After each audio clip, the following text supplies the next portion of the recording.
Failure. It lingers in your mind, shaping how you see yourself and limiting what you believe is possible. It becomes that invisible weight that stops you from trying, from risking, from stepping into the unknown. We've been conditioned to fear failure, to avoid it at all costs, because society has taught us that failure is a reflection of our worth, a sign that we aren't good enough. But what if that's the greatest lie we've ever believed? What if failure isn't the opposite of success, but an essential part of it? What if the only true failure is never trying at all? Look at the individuals who changed history. The greatest minds, the boldest innovators, the most resilient leaders, they all failed. Not once, not twice, but repeatedly. Thomas Edison failed over 10,000 times before creating the light bulb. Michael Jordan was cut from his high school basketball team.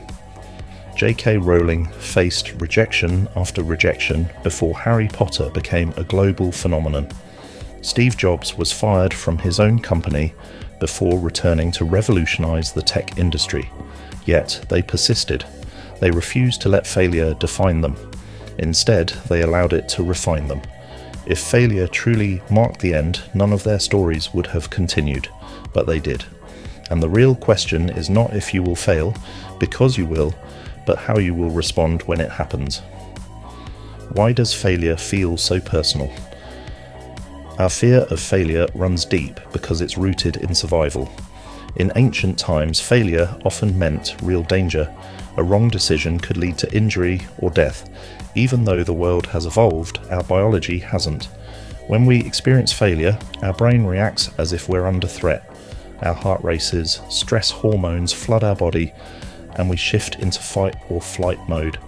That's why failure feels so overwhelming, so personal. It's not just mental, it's physical. But here's the truth, failure is not a threat, it's a teacher.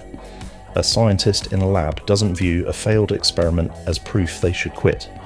They see it as data, valuable feedback that brings them closer to the solution.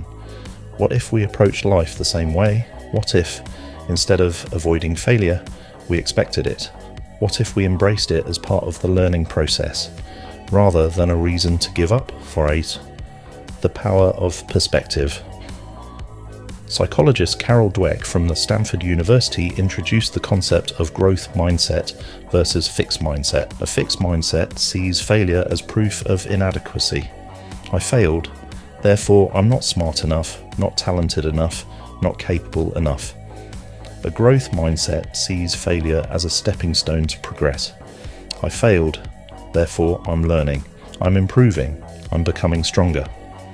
Research shows that people with a growth mindset not only recover from failure faster, but ultimately achieve more than those who let failure define them. And the best part? Mindset is not fixed. It can be trained.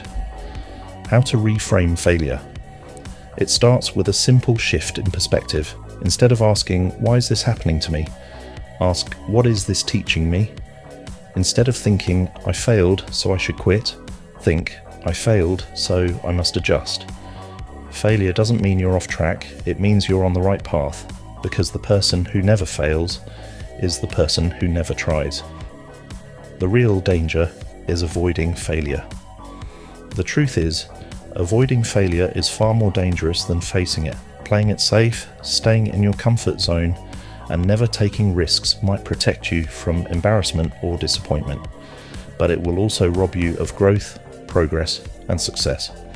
Every great achievement in human history was built on failure.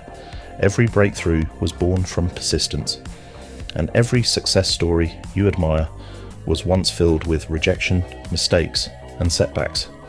The difference? They didn't stop, and neither should you. So next time you face failure, remember this. It's not the end of your story. It's the beginning of your transformation. The hidden cost of avoiding failure. Most people spend their lives avoiding failure, believing that by staying in their comfort zone, they are protecting themselves from disappointment. What they don't realize is that they are failing in a much deeper way. They are failing by default. Think about the silent price we pay for avoiding risk. The dreams that were never chased out of fear of rejection. The ideas that remained unspoken because of self-doubt. the opportunities that slipped away because of hesitation. The greatest failures in life are not the mistakes we make, they are the moments we never even attempt. History is filled with those who embraced failure and turned it into their greatest advantage. Thomas Edison famously said, "I have not failed, I've just found 10,000 ways that won't work." Michael Jordan admitted, "I have failed over and over and over again in my life, and that is why I succeed." Walt Disney was fired from his first job for lacking creativity and watched his first company go bankrupt. Yet today, his name is synonymous with imagination and success. These stories aren't exceptions, they are patterns, because greatness is not about avoiding failure, it's about mastering it. How do we train our minds to handle failure? Separate failure from identity. Failing at something does not mean you are a failure. It's simply an event, an outcome, a moment in time. It does not define who you are. Treat failure as a system for growth. When something doesn't work, study it. Ask yourself, what went wrong? What was within my control? What can I do differently next time? Approach failure with curiosity, not emotion. View it as data, not defeat. Get comfortable with discomfort. Growth and failure are uncomfortable, but so is progress. The more you step outside your comfort zone and take risks that stretch your abilities, the less power failure will have over you. What if failure is not an obstacle, but an invitation to grow, to refine your skills, to adapt and improve?